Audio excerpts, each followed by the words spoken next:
अब आगे बढ़ते हुए बात प्रतिपक्ष की। चुनाव नतीजे देश के सामने हैं। पीएम मोदी की सरकार तीसरी बार बन गई है। अब सवाल है कि विपक्ष का नेता कौन बनेगा। सूत्रों के मुताबिक राहुल गांधी नहीं चाहते कि वो विपक्ष के नेता बने, वो संगठन को मजबूत करना चाहते हैं। अब इसी को लेकर राजनीति देश में गर्म है। बड़ी खबर आपको बताएं कि नीतीश की पार्टी का कहना है कि कांग्रेस को 99 सीटें आई हैं, इसीलिए राहुल गांधी 99 के चक्कर से डर रहे हैं। पहले राहुल ये तो तय करेंगे कि रायबरेली से सांसद रहेंगे या वायनाड से। वहीं आरजेडी का कहना है कि बीजेपी को राहुल फोबिया हो गया के राहुल तो पीएम बनने के योग्य हैं, विपक्ष का नेता कौन बनेगा ये कांग्रेस पार्टी तय करेगी। संगठन में महत्वपूर्ण भूमिका अदा करेंगे, यह अनौपचारिक रूप से आप कहते हैं, तो संसदीय लोकतंत्र के चुनाव में भाग क्यों लेते हैं? रायबरेली या वायनाड यह भी तय नहीं कर पा रहे हैं कि कहां के हम सांसद रहेंगे, और पदयात्रा के बाद आपको 99 का चक्कर लगा है। 99 का चक्कर होता है घन चक्कर। जब घन चक्कर लगता है तो दिमाग असमंजस में रहता है। तो माननीय राहुल गांधी जी असमंजस में हैं। असमंजस तोड़िए। आपको जनता ने जनादेश दिया है विपक्ष में 5 वर्ष तक राजनीतिक रूप से कराहिए, पीड़ा झलकाइए। इसके अलावा दूसरा कोई विकल्प आपके पास नहीं। राहुल गांधी जी तो प्रधानमंत्री के लिए योग्य है। राहुल गांधी जी ने तो बीजेपी को दोनों जगह परास्त किया है, चाहे रायबरेली हो वायनाड हो। राहुल गांधी जी पर सवाल उठाने वाले पहले अपने घर को संभालें। अभी तो सिर्फ फुटबॉल बीजेपी आरएसएस में हो रहा है। राहुल गांधी जी के नाम का जो फोबिया है वो जाहिर नहीं रहा है। सरकारें आएंगी जाएंगी, पार्टियां बनेंगी बिगड़ेंगी, मगर ये देश रहना चाहिए। इस देश का लोकतंत्र रहना चाहिए। भारत रत्न अटल बिहारी वाजपेयी की ये बात इस देश के लोकतंत्र का चेहरा के। और 2024 के चुनाव ने एक बार फिर साबित किया है कि भारत का लोकतंत्र कितना मजबूत है। लेकिन चुनाव खत्म होने से जिम्मेदारी नहीं खत्म हो जाती। पहली बार नरेंद्र मोदी गठबंधन की सरकार चला रहे हैं। मोदी के पीएम कार्यकाल में अब तक कोई नेता प्रतिपक्ष नहीं था, क्योंकि कांग्रेस 2014 और 2019 में लोकसभा की कुल सीटों का 10% हासिल करने में फेल साबित हुई थी। और इस बार कांग्रेस ने 99 सीटें जीतकर आधिकारिक तौर पर नेता प्रतिपक्ष की कुर्सी हासिल कर ली है। लेकिन ये कुर्सी कांटों का ताज है और जिम्मेदारियों का पहाड़ है। सवाल है कि क्या मोदी के समक्ष राहुल गांधी होंगे नेता विपक्ष?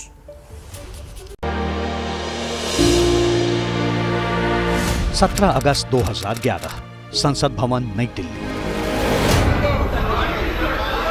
उस वक्त देश में कांग्रेस की लीडरशिप वाली यूपीए 2 की सरकार थी।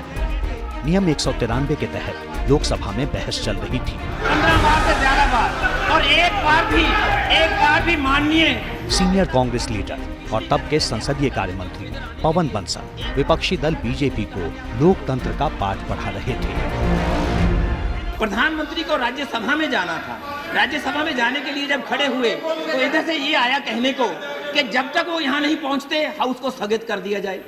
मैडम ये फैसले ये होते हैं मैडम। पवन बंसल के आरोपों को सुषमा स्वराज गौर से सुन रही थी।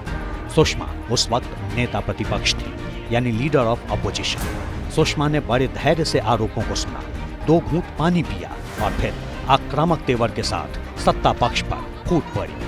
मैं स्वयं संसदीय कार्य मंत्री रही हूँ और संसदीय कार्य मंत्रियों का पहला लेसन ये होता है कि वो स्वयं नहीं बोलते और सदन को चलने देते हैं।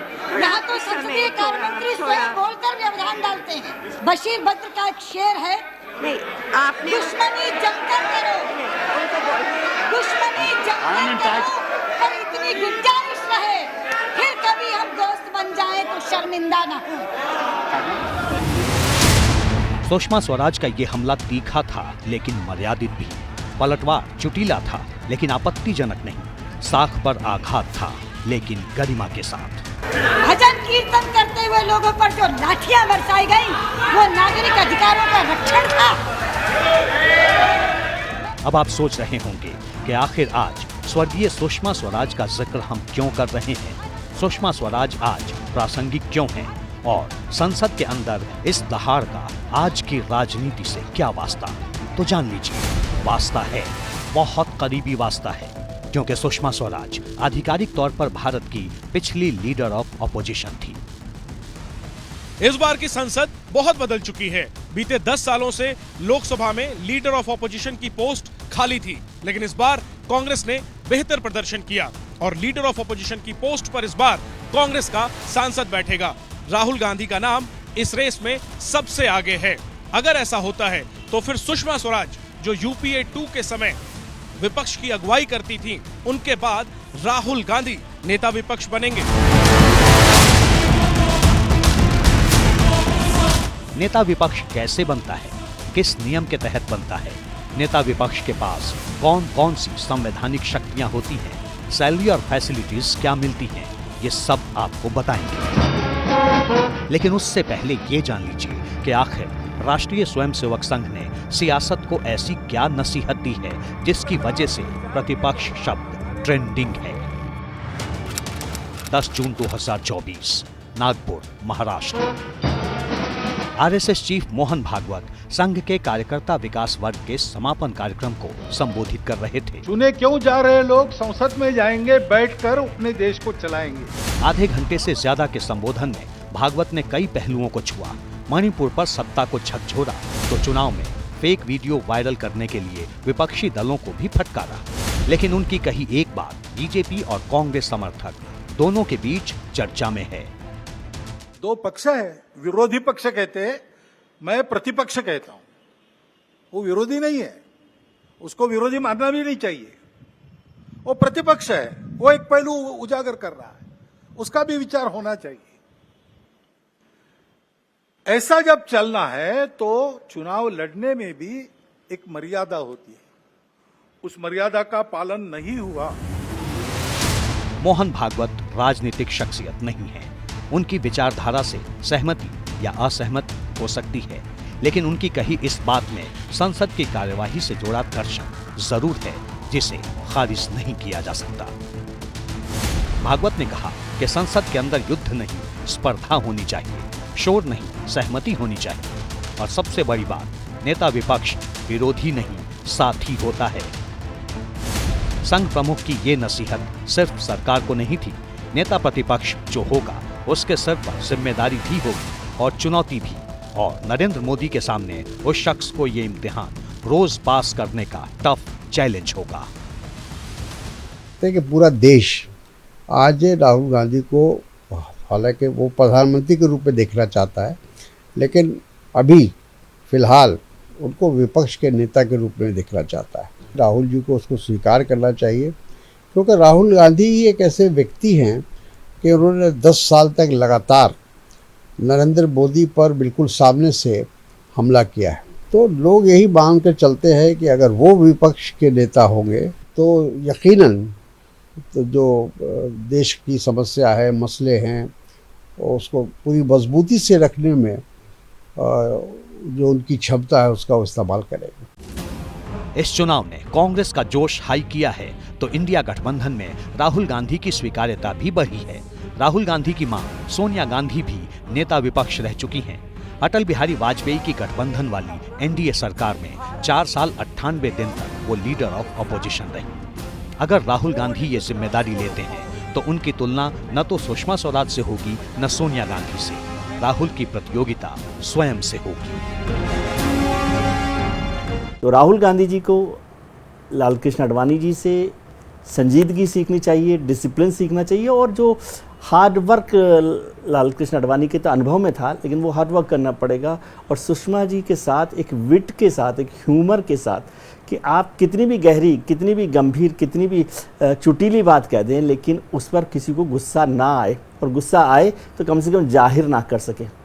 और जो सोनिया जी हैं, कांग्रेस की अध्यक्ष भी रही हैं, उनकी माँ भी हैं, उनसे तो बहुत कुछ सीखा जा सकता है कि बिना बहुत लंबे संसदीय अनुभव के बिना भी कैसे सरकार को घेरा जाए और अपनी मर्यादा को बनाए रखा जाए।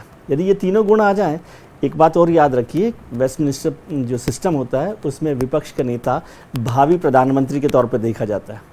तो राहुल गांधी जी के लिए बेहतर मौका हो सकता है।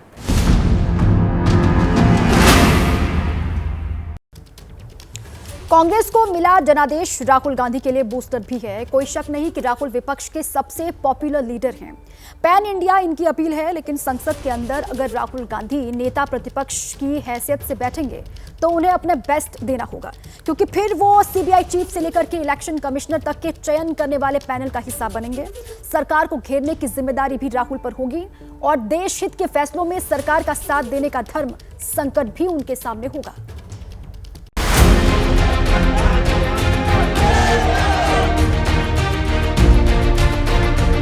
यूपी ने अगर 2014 और 2019 की तरह बीजेपी का साथ दिया होता तो आज न तो गठबंधन की सरकार होती और न ही विपक्ष हार में जीत तलाशता। यूपी में दो लड़कों की इस जोड़ी ने कमाल कर दिया। 80 में से 37 सीट जीतकर बीजेपी को अपने दम पर मेजॉरिटी पाने से रोक दिया। ये दो लड़के संसद पहुंच गए हैं। विपक्ष की आवाज और मजबूत हुई है और एनडीए की सरकार को ये पता है राहुल वही है, अखिलेश भी वही है, लेकिन ऊर्जा नई है। 10 साल में पहली बार इस बार मजबूर सरकार है और मजबूत विपक्ष है। इसका बहुत स्पष्ट मतलब है कि कहीं ना कहीं मुद्दे हावी होंगे। जिस तरीके से इन्होंने व्यक्तित्व को हावी किया था, सिर्फ नरेंद्र मोदी जी की पूजा की जा रही थी भारतीय जनता पार्टी के द्वारा, सदन में भी और सदन के बाहर भी, अब उसका प्रतिकार होगा।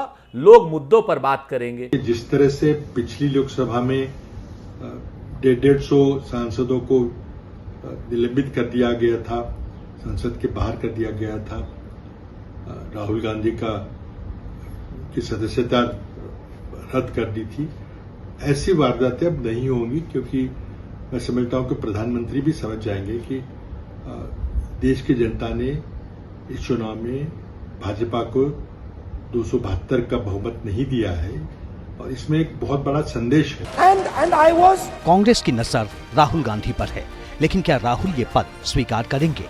क्योंकि राहुल ने अपने राजनीतिक जीवन में अब तक कांग्रेस अध्यक्ष को छोड़ कोई दूसरी बड़ी जिम्मेदारी नहीं उठाई है। और अगर राहुल गांधी नेता प्रतिपक्ष बनते हैं तो संसद के अंदर उन्हें ऐसी हरकतों से बचना होगा। राहुल विपक्ष के सबसे पॉपुलर फेस हैं, तो ये भी फैक्ट है कि जो भी लीडर ऑफ अपोजिशन बनेगा उसे बीजेपी की attack is the best defence की स्ट्रेटजी का भी सामना करना होगा। अब संविधान को समझने वाले लोगों से जानिए कि आखिर लीडर ऑफ अपोजिशन की पोस्ट होती क्या है और इनको क्या फैसिलिटीज मिलती हैं और पद संभालते ही कौन कौन सी जिम्मेदारियां इनके साथ जुड़ जाती हैं। नेता प्रतिपक्ष कैबिनेट रैंक का मंत्री होता है, उसे वे सभी सुविधाएं, वेतन भत्ता आदि मिलता है जो एक कैबिनेट मंत्री को मिलता है। उसको संसद में महत्वपूर्ण विषयों पर बोलने का अधिकार प्राप्त है और स्पीकर को उसके इस अधिकार को मान्यता देनी होगी। इसके साथ साथ वह बहुत ही महत्वपूर्ण पदों पर, संवैधानिक पदों पर जो चयन समितियां हैं उसमें भी अनिवार्य रूप से सदस्य हैं, जैसे कि मानवाधिकार के चेयरमैन, सदस्यों का आरटीआई एक्ट के अंतर्गत सीबीसी और इलेक्शन कमीशन के चेयरमैन और सदस्यों का चुनाव जब होता है वो चयन समिति में वह अनिवार्य रूप से सदस्य होता है। इसलिए उसकी जिम्मेदारी भी बहुत बढ़ जाती है। उसको ये सुनिश्चित करना होगा कि जो चयन हो इन संवैधानिक पदों पर वो पारदर्शी ढंग से हो।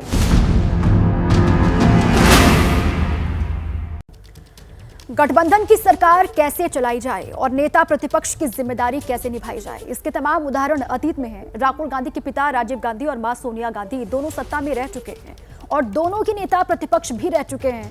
अब इस रिपोर्ट के आखिरी हिस्से में देखिए कि क्यों कहा जाता है कि लोकतंत्र भारतवासियों के डीएनए में है और स्वस्थ लोकतंत्र किसे कहते हैं, इस रिपोर्ट में आपको समझ में आएगा।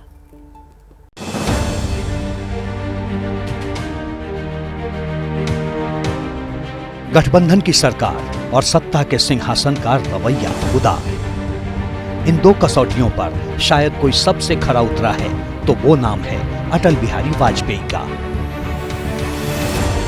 भारतीय लोकतंत्र के एक कम पढ़े सुने अध्याय को अटल बिहारी वाजपेयी से समझिए कि आखिर क्यों दुनिया के देश भारत की लोकतांत्रिक व्यवस्था के मुरीद हैं। जब जेनेवा में मानवाधिकारों के सम्मेलन में कश्मीर के सवाल को हमारे पड़ोसी ने उठाने का फैसला किया,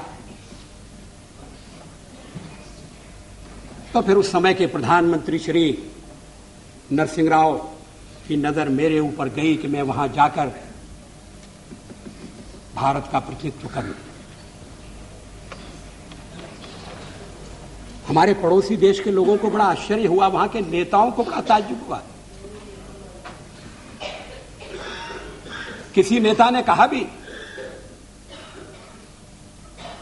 कि भारत का लोकतंत्र विचित्र लोकतंत्र है कि प्रतिपक्ष का नेता अपनी सरकार के पक्ष को रखने के लिए जेनेवा जाता है और एक हमारा प्रतिपक्ष का नेता है जो देश के भीतर ही